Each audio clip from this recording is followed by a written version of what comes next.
In the picturesque town of Kensington Park, known for its manicured gardens and stately homes, life was typically serene until Karen Hargrove decided to make headlines in the worst possible way. Karen, a self-proclaimed queen bee of the neighborhood, had long been infamous for her entitled behavior and disdain for authority. Her latest outburst, however, took things to an unprecedented level. During a routine royal visit by Prince William and a security detail, Karen hurled a trash can at one of the Royal Guard stationed outside her property. The incident occurred on a crisp autumn morning, when the prince arrived to unveil a plaque commemorating the town's bicentennial anniversary. Residents lined the streets, eager to catch a glimpse of the beloved royal. But Karen, upset that the event disrupted her usual parking spot, grew increasingly agitated as the day wore on. When a stoic royal guard politely asked her to move her car to comply with temporary road closures, she snapped. "Do you know who I am?" she shrieked, before grabbing a nearby trash can and launching it toward the guard. The metal bin clattered harmlessly against the ceremonial shield, but the symbolism of the act sent shockwaves through the crowd and straight to social media. Within minutes, videos of the altercation went viral, sparking outrage across the nation. Commentators dubbed the moment Trash Can Gate, while memes mocking Karen's tantrum flooded timelines. For many, the image of a middle-aged woman hurling garbage at a uniformed officer epitomized unchecked privilege and disrespect for public service. Yet Karen, oblivious to the backlash, doubled down, claiming the guard had provoked her by being rude and insisting she was within her rights to defend her property. Unsurprisingly, the fallout was swift and severe. Local authorities charged Karen with assault, vandalism, and disorderly conduct, citing potential danger posed by her actions. Buckingham Palace released a formal statement condemning the incident, emphasizing the importance of respecting those tasked to protecting the royal family. Even the mayor of Kensington Park weighed in, calling Karen's behavior an embarrassment to our community. Determined to clear her name or at least save face, Karen hired a high-profile attorney to argue that the charges were exaggerated and politically motivated. She claimed the guard had overstepped his duties by asking her to move her car and accused the media of sensationalizing the story. But her excuses fell flat, especially after surveillance footage surfaced, showing her aggressively confronting the guard without provocation. Worse still, witnesses came forward describing similar run-ins with Karen, painting a pattern of entitlement and hostility. For the royal guard involved, the incident was both shocking and surreal.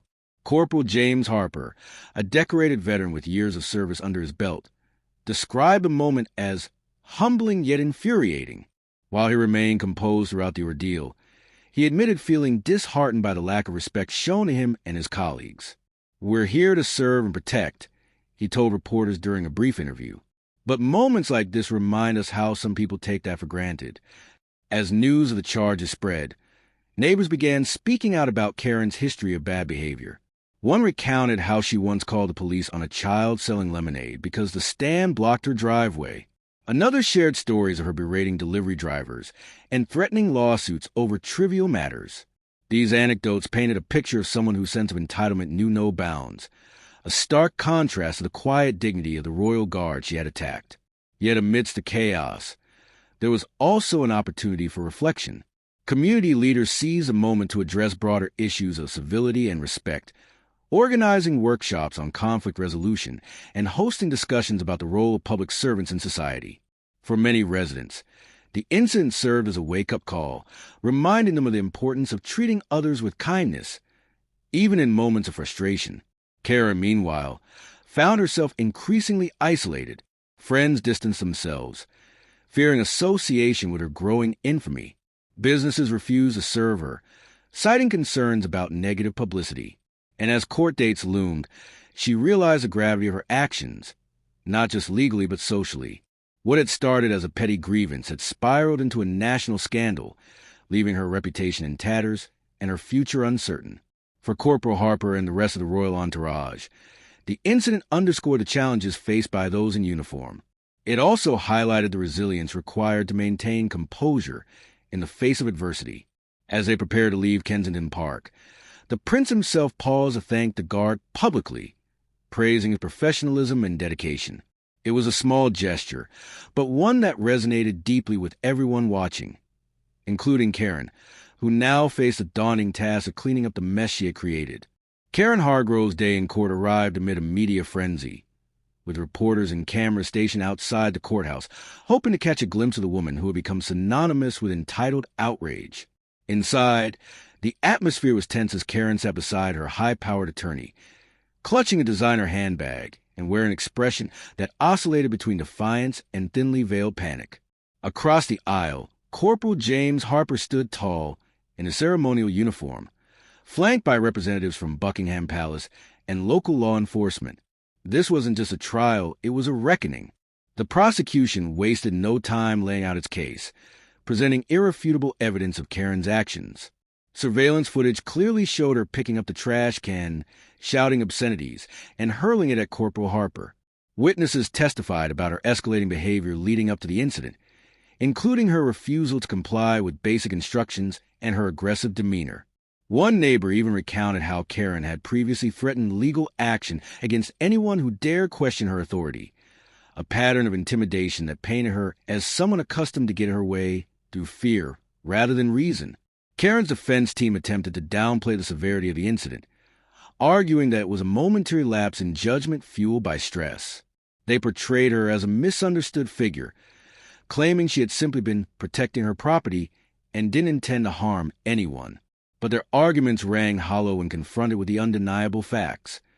Karen had knowingly attacked a public servant performing his duty, putting both him and bystanders at risk. Even the judge seemed unimpressed, raising an eyebrow as Karen's lawyer struggled to justify her actions. Corporal Harper's testimony proved particularly compelling. Speaking calmly but firmly, he described the incident from his perspective, emphasizing the importance of maintaining professionalism despite provocation. "My job is to ensure safety and order," he explained.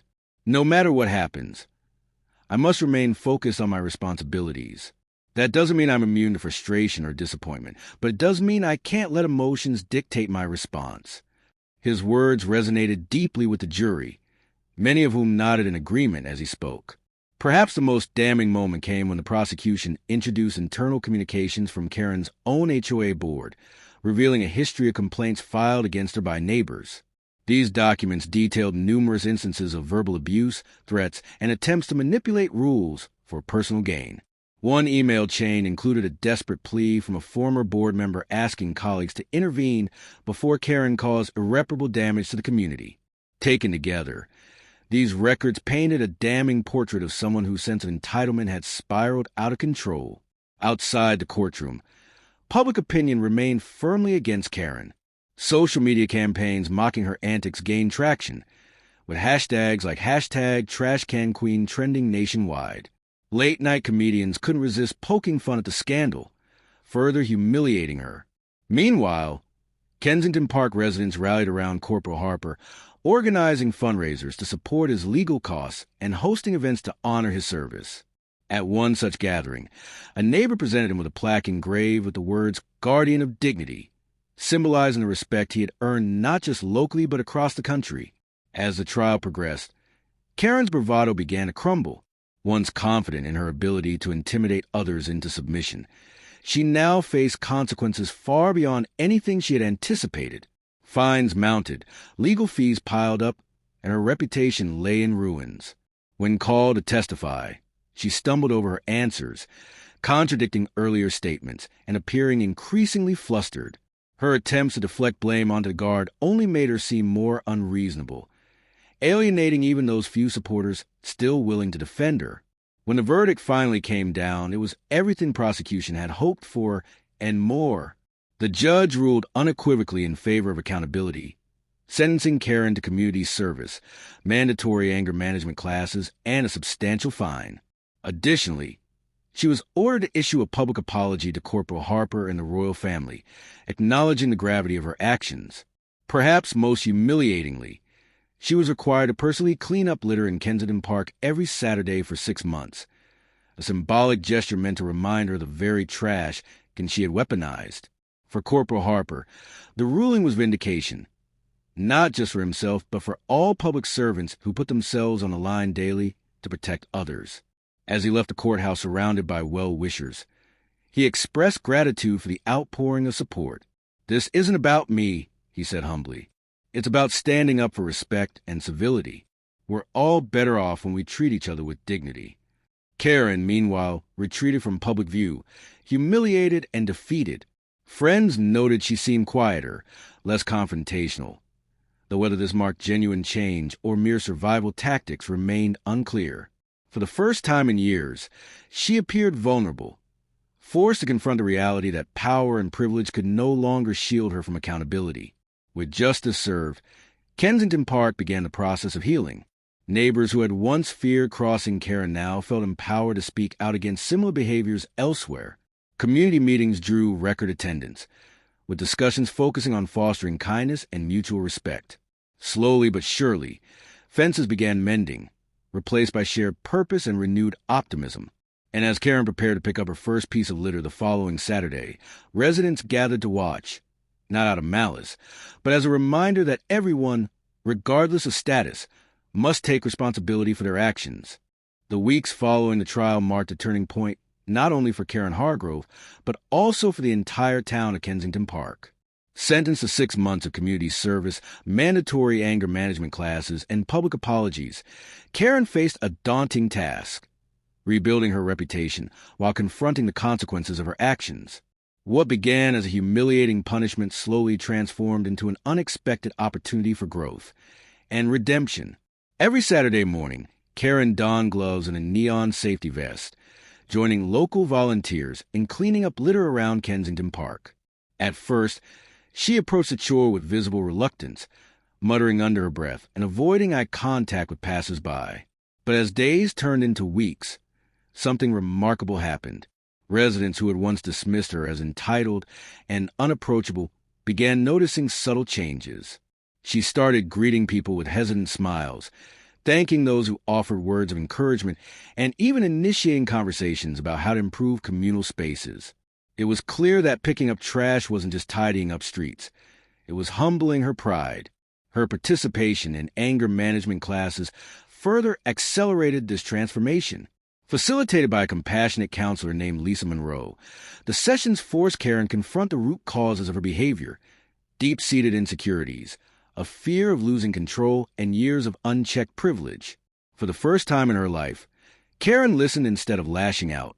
She learned techniques for managing stress, practiced active listening, and explored ways to channel frustration into constructive dialogue.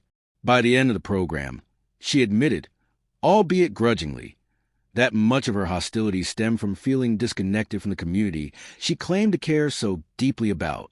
Karen's public apology to Corporal James Harper and the royal family became a pivotal moment in her journey toward redemption.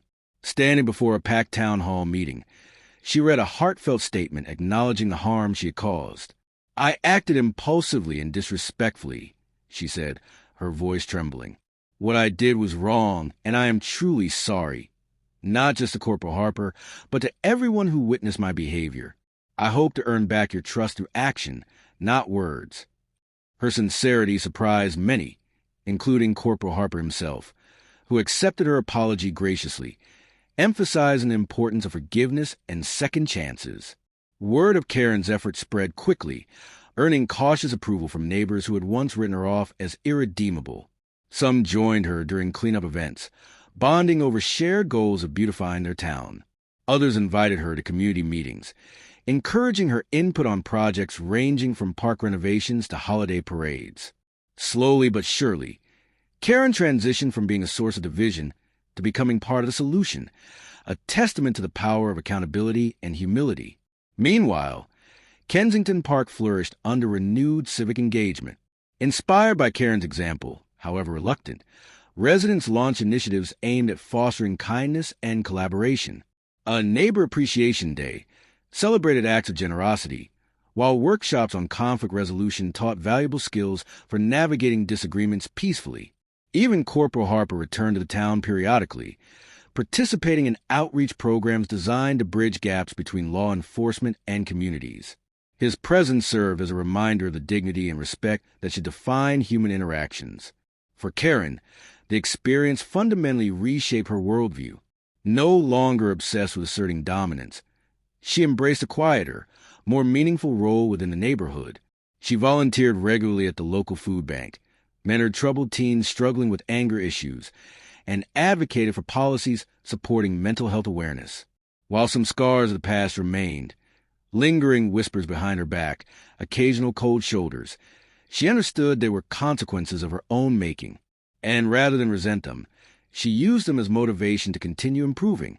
By the time her sentence ended, Karen had earned a measure of forgiveness, not because she demanded it, but because she worked tirelessly to deserve it. On her final day of community service, neighbors gathered to thank her, presenting her with a small plaque engraved with the words, "From trash to treasure." It was a playful nod to her journey, symbolizing not just physical cleanup, but emotional renewal. Reflecting on everything that had transpired, Karen felt a profound sense of gratitude for the lessons learned, the friendships forged, and the chance to start anew.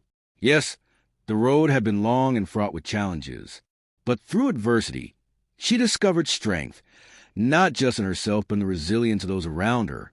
Cleaning up Kensington Park wasn't just about removing garbage.